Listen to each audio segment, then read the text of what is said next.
কি নিয়ে এই চেহারাটা আল্লাহর সামনে দাঁড় করাবো? কি নিয়ে যাব? নারী কি নিয়ে যাবে? পুরুষ কি নিয়ে যাবে? যুবক কি নিয়ে যাবে?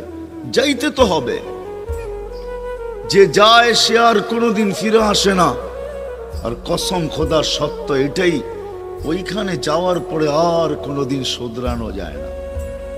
শোধরানো বোঝেন? ওইখানে যাওয়ার পরে আর পরিবর্তন হওয়া যায় না। ওইখানে যাওয়ার পরে আর সময়কে কাজে লাগানো যায় না। সময় পাওয়া যায়, কবরে সময় পাবে লম্বা, কিন্তু কাজে লাগানো যাবে না।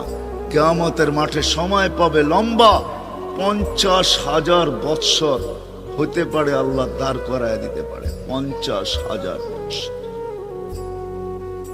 এমন জায়গায় দাঁড় করায় দিবে।